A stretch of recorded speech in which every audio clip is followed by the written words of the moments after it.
Bismillah ar-Rahman ar-Rahim. Alhamdulillah. Wassalatu wassalamu ala Rasulullah. We continue reading from the 40 principles of the religion, the 40 fundamentals of the religion, the Arba'in fi Usul Din, by Imam Al-Ghazali rahimahullah. Wa nafa'ana bihim fi ad-darain. And we have just arrived at the 10th principle, which is practically the 40th, completing these 40 principles with a chapter on remembering death, fi dhikri al-maut, which is very appropriate, and it's the same with the ihya.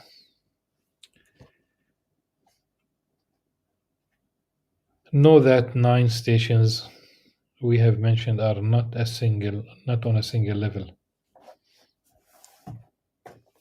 The nine stations within the last quarter. Rather, some of them are sought after in and of themselves, like love and contentment. For indeed, both of them are at the highest level. And some of them are sought after for something else, like repentance, asceticism, fear, and patience. Repentance is returning from the path of remoteness to face the path of nearness. Asceticism is abandoning all that distracts from closeness to Allah. Fear is a whip that drives the slave to abandoning all distractions. And patience is a struggle with those desires that cut one off from the path of nearness. None of that is sought in itself. Rather, what is sought after is nearness, and that is through knowledge and love. For it is sought after in itself, not for something else. Nearness is not completely attained except by cutting off love of anything other than Allah subhanahu wa ta'ala from the heart.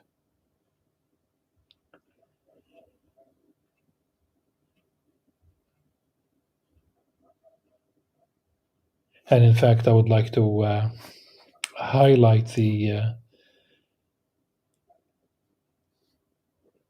word that Imam Al-Ghazali used, of course, in Arabic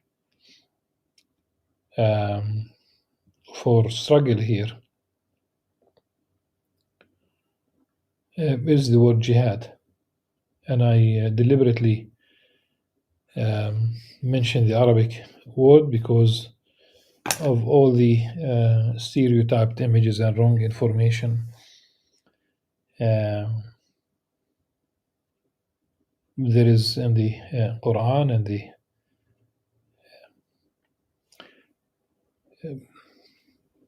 words that pertain to jihad, and there are words that pertain to qital, and these are two. It's almost like a Venn diagram. I think that's the most appropriate thing to say. A Venn diagram where there is an area that is common between them, where they intersect. But there is jihad that is not qital, it's not fighting. It's not fighting, literally. And there is fighting that is not jihad, when it crosses boundaries, when it crosses red lines, Islamic red lines. So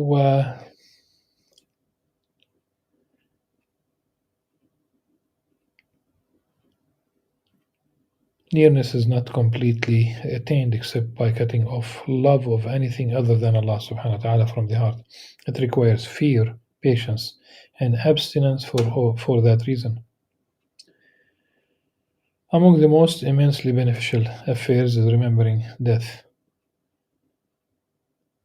When I said that it is really most appropriate that he concluded the very last book, the very last chapter, the very last principle, if you will, with remembering death, because the end of this of this life, the very last thing. There is something beyond, of course. We believe in the hereafter. And Imam Al-Ghazali, in this chapter, he mentions many things. He mentions the hereafter, he mentions punishment, because we are held responsible.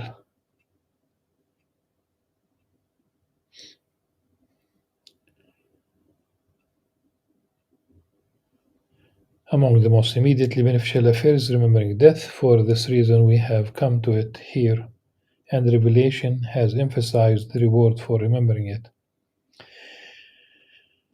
Through it, love of the world is spoiled, and the heart's attachment to it is cut off.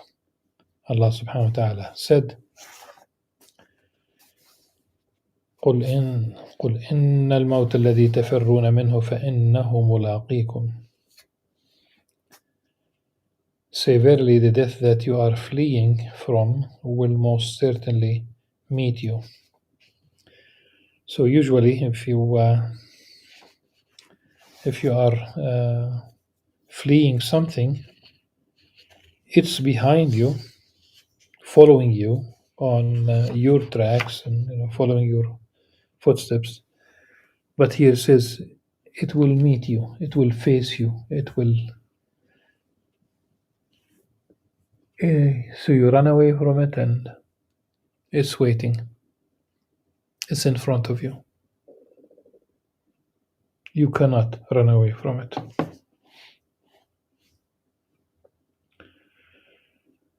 The Prophet ﷺ said, frequently remember the destroyer of pleasures. أكثروا من ذكر هادم.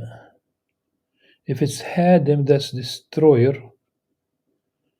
If it's Hazim, then it's basically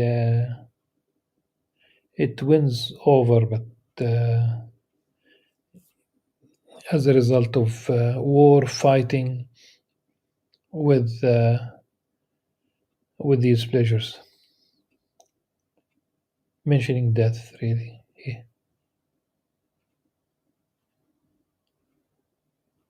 It is death. He also said, sallallahu alaihi wasallam, this is here hadith narrated by Al-Bukhari and Muslim. Whoever hates to meet Allah, Allah hates to meet him. من كره لقاء الله كره الله لقاءه. Aisha radiallahu anha said, O Allah's Messenger, will anyone be resurrected with the martyrs?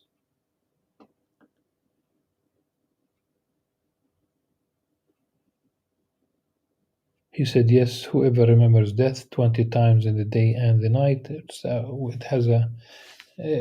not really a hadith, meaning that it doesn't have even a weak chain of narrators. And there are a couple of a few problematic chains of narrators in what follows. The Prophet ﷺ walked past a gathering in which people were laughing loudly.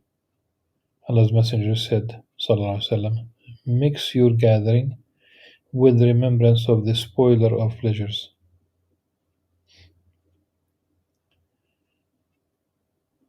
They said, it was asked, what is that? He said, death.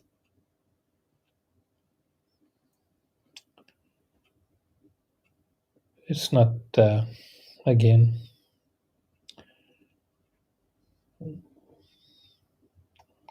it's not a hadith.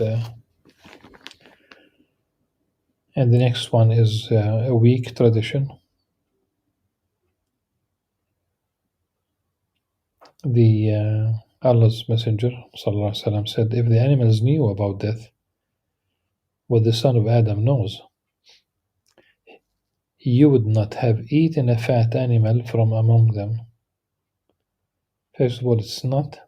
It's a weak tradition. And the idea is that their knowledge of death will keep them thin.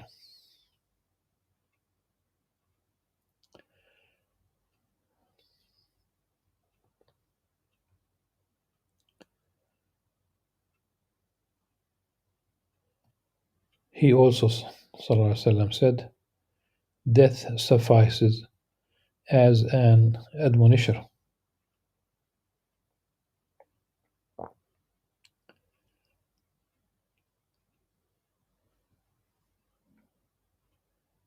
And he said,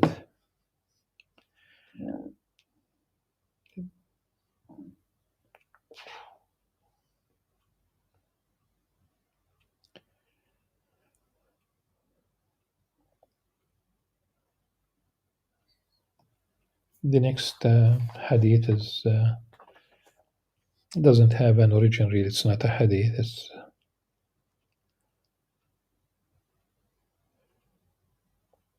He ﷺ said, I have left you two admonishers among you. One of them is silent and one of them speaks.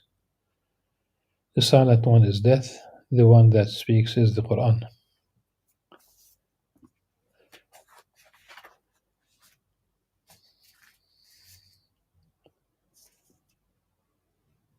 And the next hadith is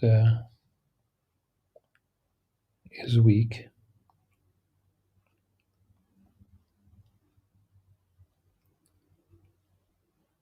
Once a man was mentioned in his presence, ﷺ, and spoken well of. So he said, how was your companion's remembrance of death? They said, we hardly heard him mention death. He said, then your companion is certainly not well. Once a man from the helpers said, the helpers really, it's really the way it translates the Ansar. These are the indigenous people of Medina who rendered help, support, just name it, to the Muslim migrants from Mecca. Their story is an amazing story. So once one of those Ansar said, O Allah's Messenger, who is the smartest people and the noblest people?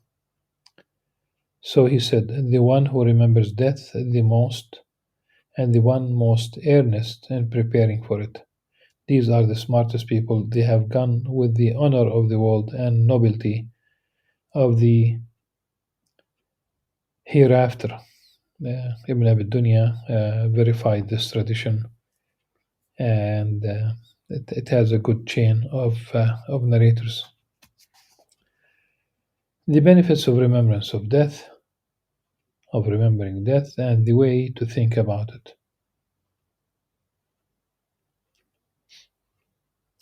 Do know that death is immense and terrifying, and what comes after it is even greater than it. There is a huge benefit in remembering it, for indeed it spoils the world and makes it loathsome to the heart. And loathing it is the head of every good deed.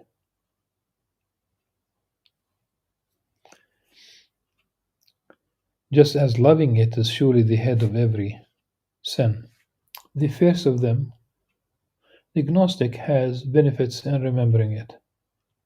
The Gnostic, Al-Arif, the knower of Allah subhanahu wa ta'ala, has two benefits in remembering it, in remembering death. The first of them is aversion to the world. The other is longing for the afterlife, for indeed the lover inevitably yearns. The meaning of yearning in regards to sensory things is to fulfill the imagination through rising to direct witnessing. Indeed, the object of yearning is inevitably perceived in the imagination, yet absent from sight. The states of the afterlife and its luxuries,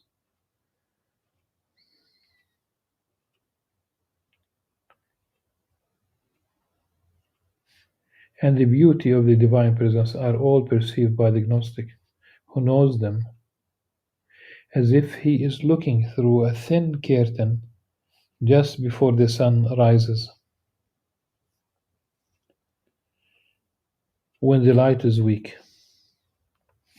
He yearns for its fulfillment through manifestation and direct witnessing, and knows that this is not to be except at death. Hence, he does not dislike death, because he does not dislike meeting Allah subhanahu wa ta'ala. There is no reason for the any of the creation to turn to the world except little reflection on death.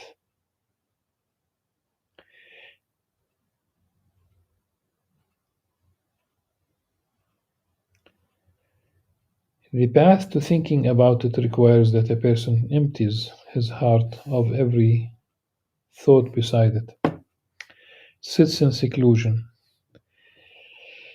and pursues remembering death earnestly in his heart.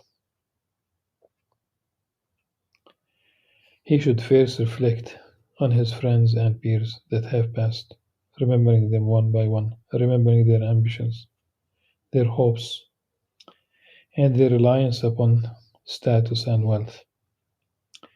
Then he should remember their final moments at death and their sorrow over a lifetime lost and squandered. Then he should reflect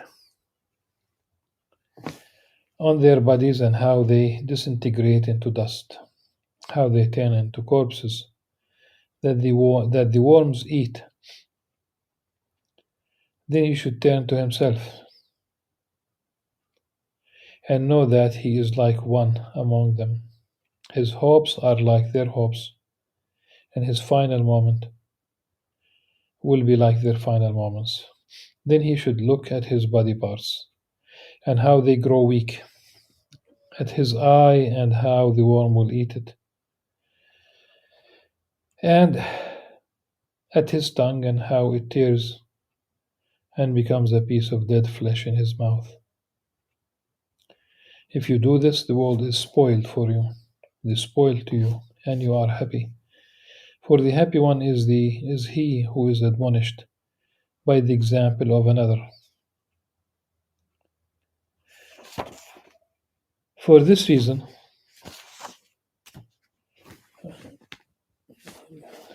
Allah's Messenger said,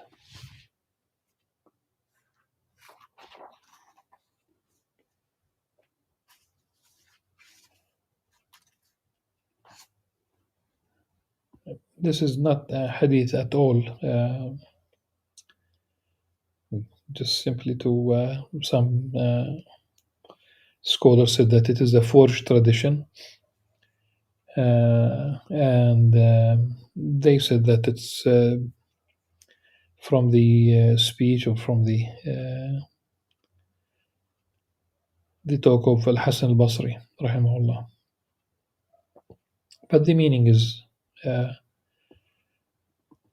the message there is, it's a strong message and written beautifully in Arabic, despite the fact that it's not a hadith. O people, we carry on as if death in the world were written for other than us, as if its reality were required of other than us, and as if those whom we have bid farewell unto death are travelers returning to us shortly.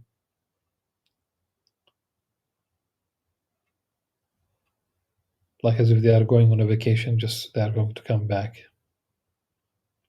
We prepare their bodies for burial and consume what they bequeath as if we will live eternally after them. We have forgotten every admonition and feel secure from every calamity. Good news to he whose fault preoccupies him from the faults of the people.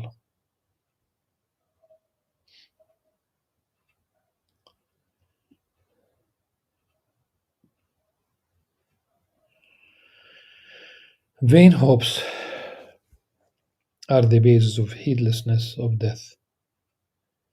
The basis of heedlessness of death is vain hopes.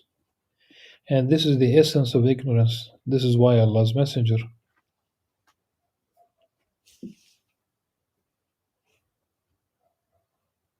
Sallallahu Alaihi Wasallam said to Abdullah ibn Umar radiallahu anhu,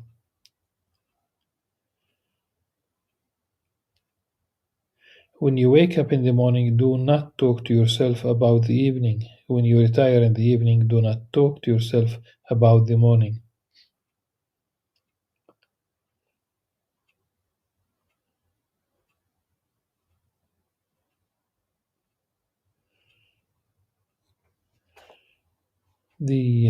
Let me just read the whole thing and then comment, and because one part is the hadith of the Prophet ﷺ and one part and it is really muttafaq alayhi. It's been narrated by Bukhari and Muslim.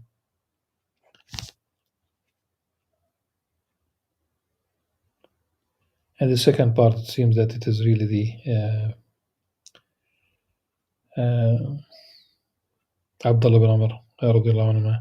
He is the one who continued basically the narrative. But here it is mentioned as if the whole thing is the hadith of the Prophet. So I'll just read it and then decipher,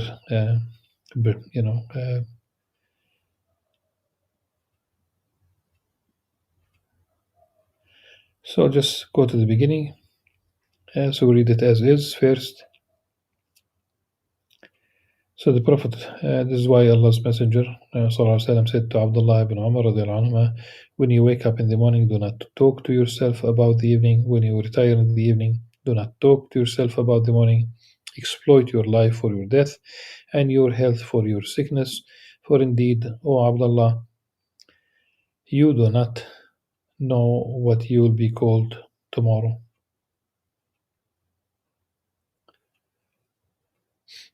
Okay, let's basically break it down. The hadith of the Prophet ﷺ in both Al-Bukhari and Muslim. Abdullah bin Umar. So Ibn Umar said, رضي الله عنهما, أخذ رسول الله صلى الله عليه وسلم بمنكبي.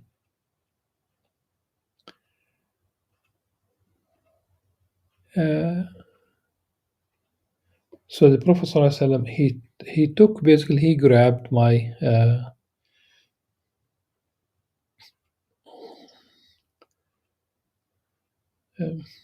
my shoulder,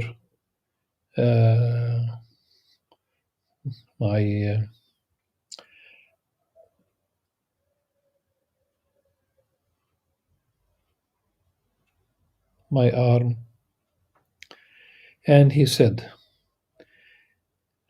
be in this life كن في الدنيا كأنك غريب أو عابر سبيل. Be in this life as if you are a stranger or a traveler.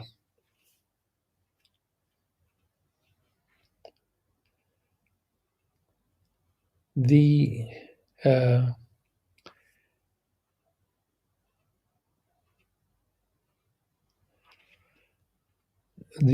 rest is Abdullah bin Umar continues as if he is explaining the hadith. I think this is very important to remember.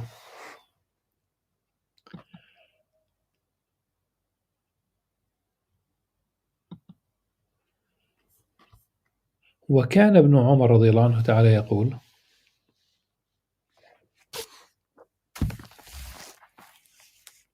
إذا أصبحت فلا تنتظر المساء وإذا أمسيت فلا تنتظر الصباح وخذ من صحتك لمرضك وفي حياتك لموتك.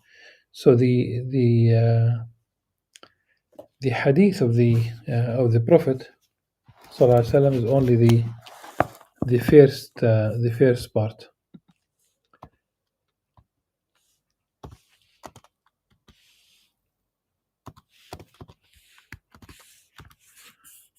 In both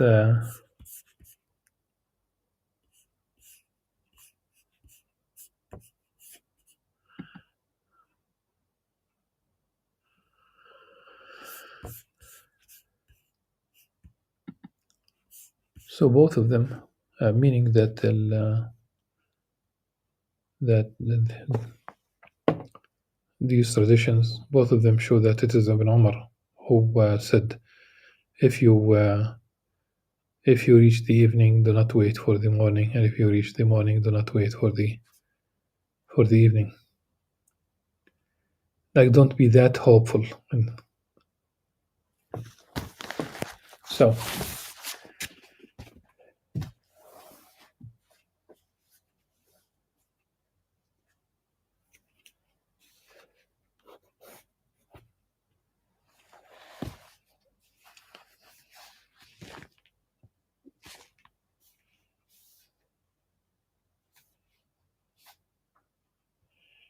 the Prophet ﷺ then said,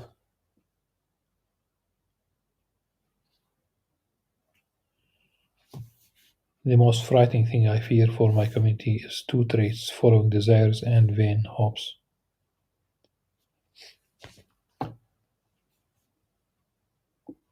Usama radiallahu anh, rented a product for 2 months.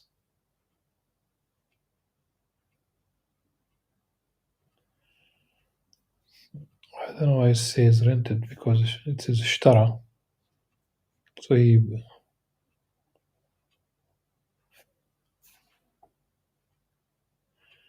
it's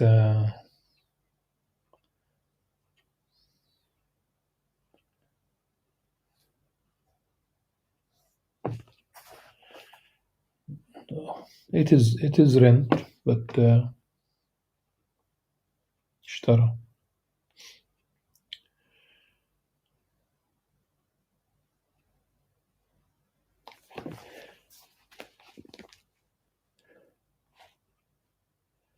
And a product, really, it's a newly born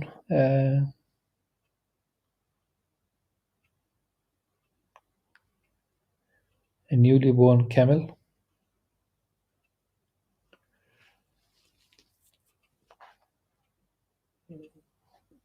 for 100 dinars. It's 100, whether it's dinar or not. It could be dirhams. So the Prophet ﷺ commented on this by saying, are you not amazed at this Usama who rented something for 2 months? Indeed, Usama has a vain hope. By He in whose hand is my soul, I have not blinked my eyes without thinking that my eyelids would not meet until Allah subhanahu wa ta'ala had grasped my spirit. Nor have I raised my head without thinking that I would lower it and be grasped. Nor have I eaten a piece of food without thinking that I would swallow it and die from choking.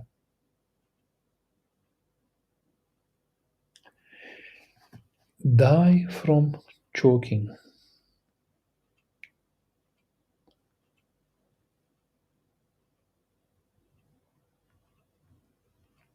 Then he said, O children, I think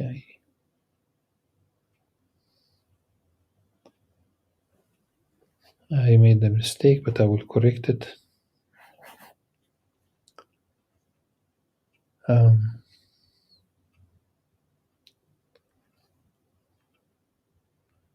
Then he said, O children of Adam, if you use your reason, then prepare yourselves for death. by He in whose hand is my soul, what you are promised is certainly coming, and you cannot stop it.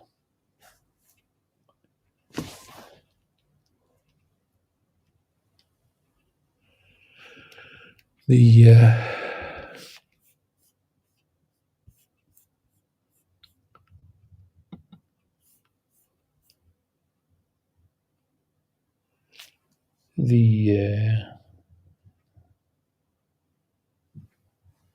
the walida is basically a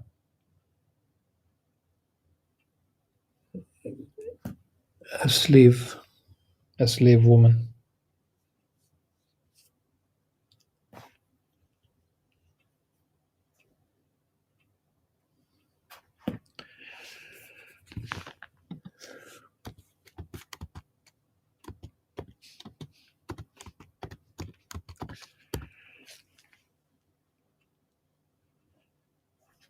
So the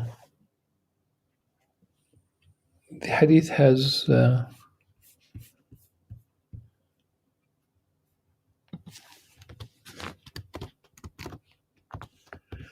many parts that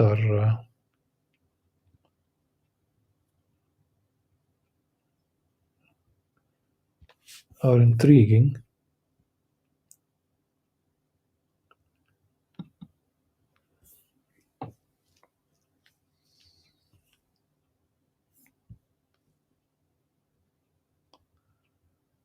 Yeah.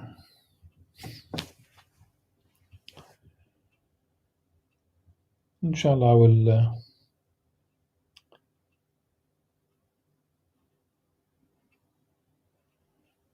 will definitely بإذن الله عز وجل look at the hadith again and start with it tomorrow inshallah. سبحانك اللهم وبحمدك نشهد أن لا إله إلا أنت نستغفرك ونتوب إليك. السلام عليكم ورحمة الله وبركاته.